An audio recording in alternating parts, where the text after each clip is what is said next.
Welcome friends. রাত পোহালেই voter তালিকা প্রকাশ হবে। চূড়ান্ত ভোটার তালিকা প্রকাশ হবে 28শে ফেব্রুয়ারি 2026 শনিবার। ভোটার তালিকা প্রকাশ হবে। আপনি যখন ভোটার তালিকা দেখবেন, সর্বপ্রথম দেখুন যে আপনার নামের পাশে অ্যাড জুডিডিকশন কথাটি লেখা রয়েছে কিনা, অর্থাৎ বিচারাধীন। এই অ্যাড জুডিডিকশন লেখা থাকলেই যত চিন্তার ব্যাপার। আপনার নামটা প্রসেসিংয়ে রয়েছে, ভেরিফিকেশনে রয়েছে। মাননীয় বিচারপতিরা আপনার নামটা চূড়ান্ত নিষ্পত্তি করার জন্য তাদের কাছে আছে, এবং আপনার নামটা যদি চূড়ান্তভাবে নিষ্পত্তি করেন মাননীয় বিচারপতিরা, তাহলে সাপ্লিমেন্টারি ভোটার তালিকায় আপনার নাম উঠবে।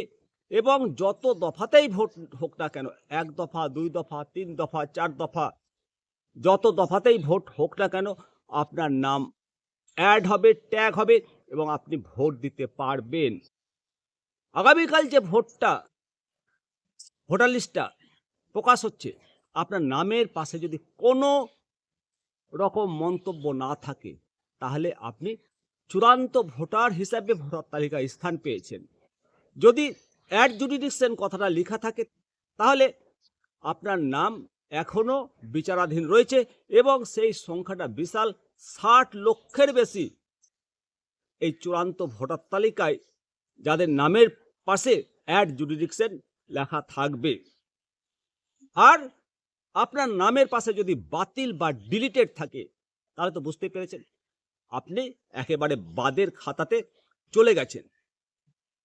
যে সমস্ত বিএলও রয়েছে তাদেরকেও ভোটার তালিকা দেওয়া হবে।